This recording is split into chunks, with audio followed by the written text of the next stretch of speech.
শুভ সন্ধ্যা বন্ধুরা। আজ হলো 13 মার্চ 28 ফাল্গুন বৃহস্পতিবার।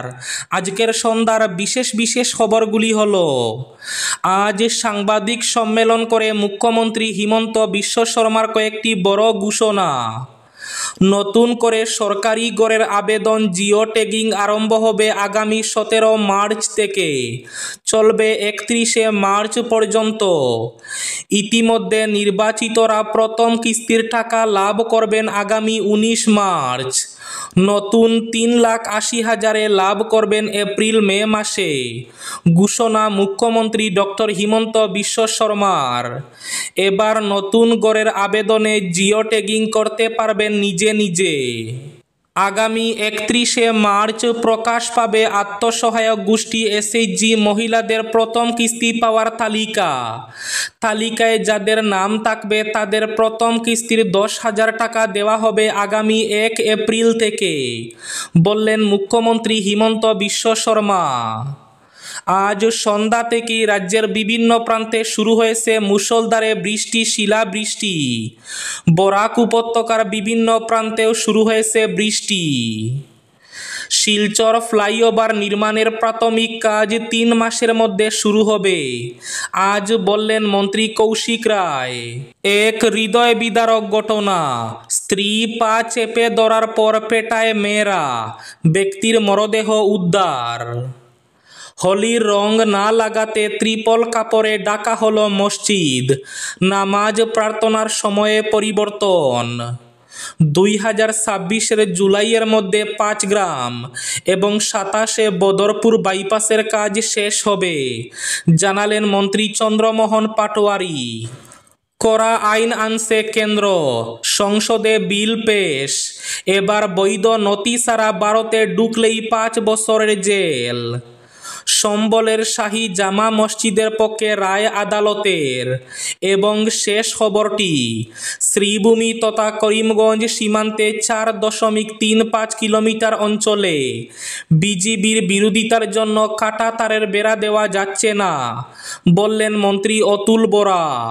তাহলে বিস্তারিত খবরে যাওয়ার আগে অবশ্যই ভিডিওটিতে একটি লাইক করে চ্যানেলটি সাবস্ক্রাইব করে পাশের বেল আইকনটি বাজিয়ে রাখবেন এবং ফেসবুক পেজটি ফলো করে ভিডিওটি অবশ্যই শেয়ার করবেন, যাতে সঠিক তথ্যগুলো সবার কাছে পৌঁছাতে পারে। এবার শুনুন আজকের খবরগুলির বিস্তারিত। প্রথম খবর, আজ সাংবাদিক সম্মেলন করে নতুন সরকারি গড় নিয়ে মুখ্যমন্ত্রী হিমন্ত বিশ্ব শর্মার কয়েকটি বড় ঘোষণা। নতুন করে সরকারি গড়ের আবেদন শুরু হবে আগামী 17 থেকে 31 মার্চ পর্যন্ত। মুখ্যমন্ত্রী হিমন্ত বিশ্ব শর্মা জানান, নির্বাচিতরা প্রথম কিস্তির টাকা লাভ করবেন আগামী 19 মার্চ এবং নতুন 3,80,000 লাভ করবে এপ্রিল মে মাসে। তবে যারা এখনও তালিকায় নিজেদের নাম অন্তর্ভুক্ত করেননি, তারা নতুন করে সরকারি গড়ের জন্য আবেদন করতে পারবেন আগামী 17 থেকে 31 তারিখ পর্যন্ত। জিও ট্যাগিং করা যাবে নিজে নিজে। মুখ্যমন্ত্রী হিমন্ত বিশ্ব শর্মা জিও ট্যাগিং নিয়ে জানান, এবার জিও ট্যাগিং করবে আত্মসহায়ক জীবিকা সখীর মহিলারা। গড়ে গড়ে গিয়ে জীবিকা সখীর মহিলারা জিও ট্যাগিং করবেন। সেই সঙ্গে সেলফ জিও ট্যাগিংয়ের ব্যবস্থাও করা হবে। নিজে নিজে নিজের গড়ের জিও ট্যাগিং করতে পারবেন, তবে শেষ পর্যায়ে পঞ্চায়েতের লোক পর্যবেক্ষণ করবে জিও ট্যাগিং। আসলে সঠিক গড়ের জিও ট্যাগিং করা হয়েছে কিনা তা শেষ পর্যায়ে পঞ্চায়েতের প্রতিনিধিরা পর্যবেক্ষণ করবেন, আজ জানালেন মুখ্যমন্ত্রী ডক্টর হিমন্ত বিশ্ব শর্মা। এদিকে আগামী 31 মার্চ প্রকাশ পাবে আত্মসহায়ক গোষ্ঠীর টাকার তালিকা। আগামী 31 মার্চ প্রকাশ পাবে তালিকা। এই তালিকায় যাদের নাম রয়েছে তারা আগামী এপ্রিলে 1 এপ্রিল প্রথম কিস্তির 10,000 টাকা লাভ করবেন, জানালেন মুখ্যমন্ত্রী হিমন্ত বিশ্ব শর্মা। এক হৃদয় বিদারক ঘটনা। স্ত্রী পা চেপে ধরার পর পেটায় মেয়েরা, ব্যক্তির মরদেহ উদ্ধার। এক ব্যক্তির ঝুলন্ত মৃতদেহ উদ্ধারের কয়েকদিন পর সম্প্রতি সোশ্যাল মিডিয়ায় একটি হৃদয় বিদারক ভিডিও প্রকাশ পেয়েছে, যেখানে দেখা গেছে ওই ব্যক্তির মেয়েরা তাকে মারধর করছে এবং সে সময় তার স্ত্রী তাকে ধরে রেখেছে। সম্প্রতি মধ্যপ্রদেশের মোরেনা জেলায় এক ঘটনা ঘটে বলে জানিয়েছে সংবাদ মাধ্যম এনডিটিভি। মারধরের ভিডিও ছড়িয়ে পড়ার পর পুলিশ জানিয়েছে, হরেন্দ্র মৌর্য নামের ওই ব্যক্তির দেহ ময়না তদন্তের জন্য পাঠানো হয়েছে এবং পরীক্ষার পর জানা যাবে যে তিনি নিজেকে শেষ করেছেন নাকি তাকে খুন করা হয়েছে। পেশায় ইলেকট্রিশিয়ান হরেন্দ্র 3 মেয়ে এবং এক ছেলের জনক ছিলেন। প্রতিবেশী এবং তার আত্মীয় স্বজনরা জানিয়েছেন প্রায় স্ত্রীর সঙ্গে তার ঝগড়া হতো। গত 1 মার্চ তিনি তার 2 মেয়ের বিয়ের আয়োজন করেছিলেন। বিয়ের পরপরই জানা যায় হরেন্দ্রর স্ত্রী বিচ্ছেদ চেয়েছিলেন এবং তার বাবার বাড়িতে চলে যাওয়ার কথা জানান। স্ত্রীর এই আচরণে হতাশ হয়ে হরেন্দ্র নিজেকে একটি ঘরে আটকে রাখেন, কিন্তু দীর্ঘ সময় পরও বের না হওয়ায় তার পরিবার তাকে খুঁজতে শুরু করে এবং ঘরে ঝুলন্ত অবস্থায় পাওয়া যায়। হরেন্দ্রকে দ্রুত হাসপাতালে নিয়ে যাওয়া হলে সেখানে তাকে মৃত বলে ঘোষণা করা হয়। এদিকে ইতিমধ্যে সোশ্যাল মিডিয়ায় একটি ভিডিও প্রকাশ পেয়েছে। ক্লিপটিতে দেখা যায় হরেন্দ্রর স্ত্রী তার পা ধরে আছেন এবং তার মেয়েরা তাকে লাঠি দিয়ে মারছে।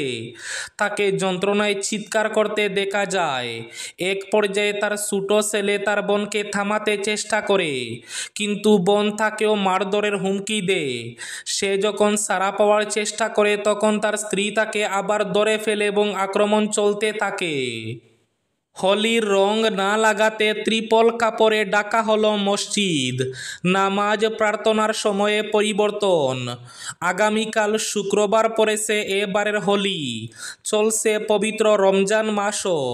শুক্রবারই রয়েছে ইসলাম ধর্মাবলম্বীদের জুম্মার নামাজ। আর তাই সাম্প্রদায়িক সম্প্রীতি বজায় রাখতে কড়া পদক্ষেপ যোগী আদিত্যনাথের সরকারের। হোলির আগের দিন ডেকে দেওয়া হলো মসজিদ। হোলির রং যাতে না লাগে কাপড়ে মুড়ে ফেলা হলো মসজিদ।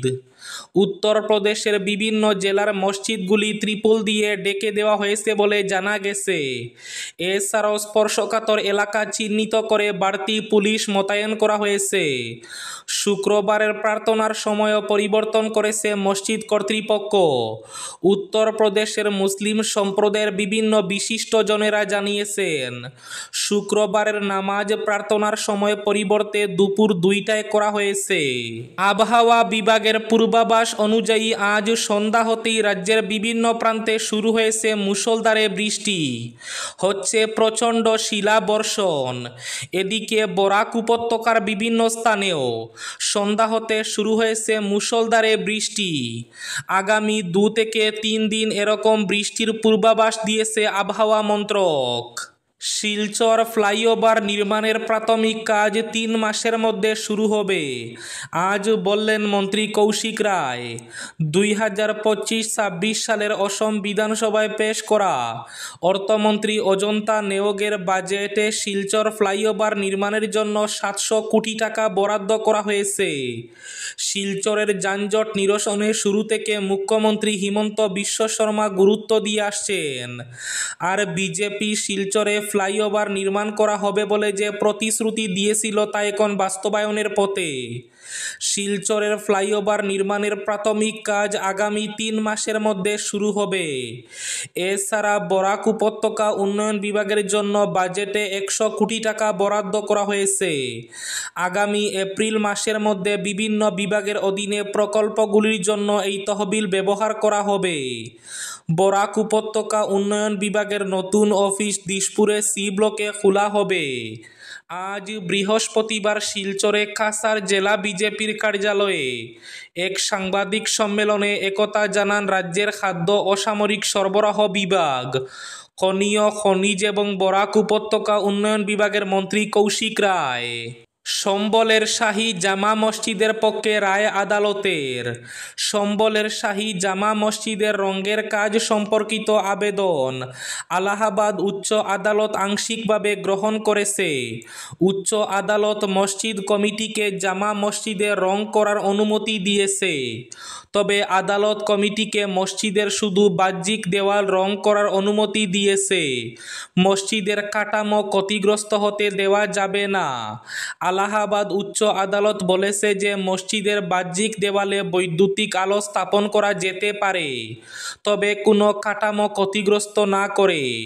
বিচারপতি রোহিত রঞ্জন আগরওয়ালের এক বেঞ্চ এই নির্দেশনা দিয়েছে। শ্রীভূমি তথা করিমগঞ্জ সীমান্তে 4.35 কিলোমিটার অঞ্চলে বিজেপির বিরোধিতার জন্য কাটা তারের বেড়া দেওয়া যাচ্ছে না, বিধানসভায় বললেন মন্ত্রী অতুল বরা।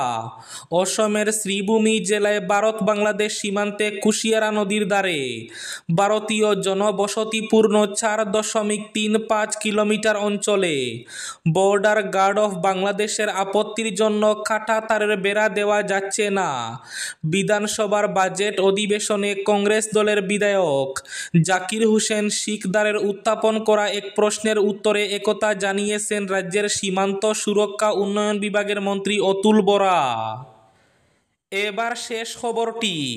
2026 জুলাইয়ের মধ্যে 5 গ্রাম এবং 27 বদরপুর বাইপাসের কাজ শেষ হবে, জানালেন মন্ত্রী চন্দ্রমোহন পাটোয়ারি। ভারতমালা প্রকল্পের ইকোনমিক করিডোরের অধীন 4 লাইনের বদরপুর বাইপাস এবং 5 গ্রাম বাইপাসের কাজ জোর গতিতে চলছে।